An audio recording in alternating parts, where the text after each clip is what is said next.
So here we are in our last installment. We're going to talk about how DNA is packaged together so beautifully in bacterial and eukaryotic cells. Now, in both bacteria and eukaryotes, DNA is double-stranded. Now, in terms of differences between bacterial DNA and eukaryotic DNA, the chromosomes of bacteria are circular, and they're mostly DNA with very little associated protein. In contrast, eukaryotic chromosomes are linear, so we have these long lines of DNA. We have multiple chromosomes, and we have a relatively large amount of protein associated with our chromosomes. If you take the weight of a chromosome, it's approximately equal parts DNA and proteins. There's a lot of protein associated with our DNA or our chromosomes. Let's see. Also, our DNA is found in the nucleus, and in bacteria it's called the nucleoid region, so no nucleus or no nuclei for bacterial cells. Now, chromatin is this complex or combination of DNA and protein.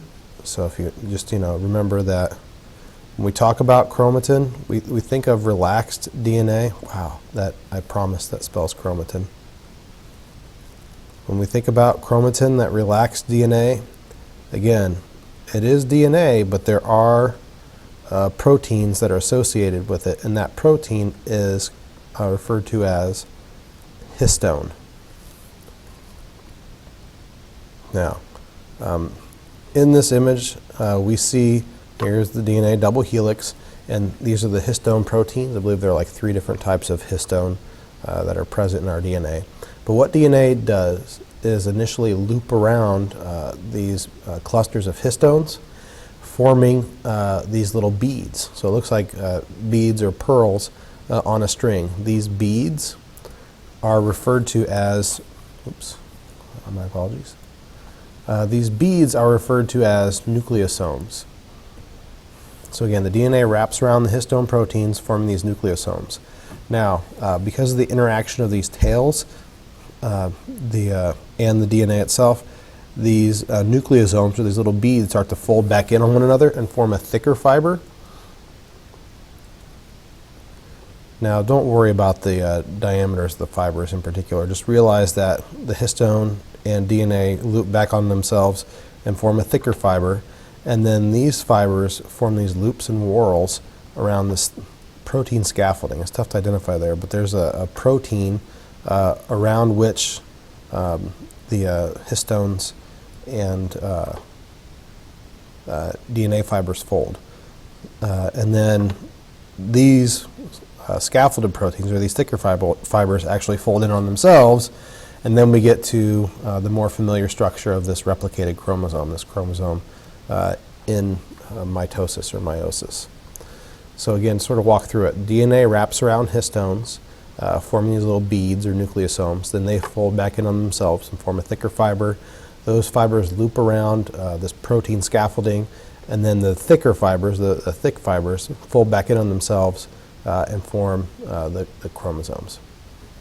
Out of all this, all you really need to know is that DNA winds around histones and forms these nucleosomes or beads, and that they all fold back in on themselves and make thicker fibers until eventually, don't worry about all this stuff, just realize that they loop back in on themselves.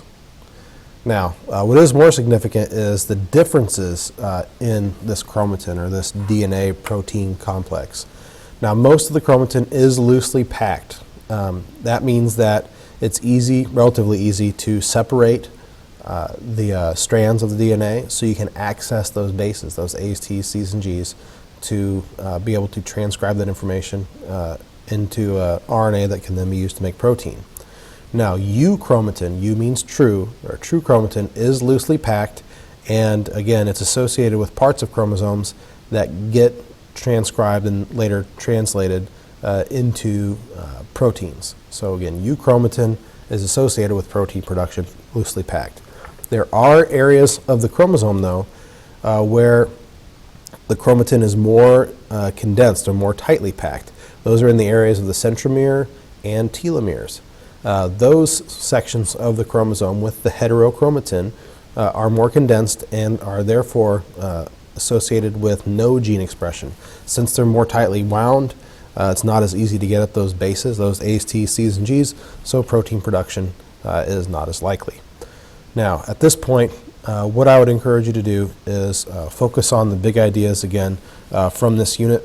I'd ask that you make sure you're familiar with the structure of DNA, know the structure of a nucleotide, how nucleotides are linked together, the hydrogen bonds that hold together the strands, all that good stuff.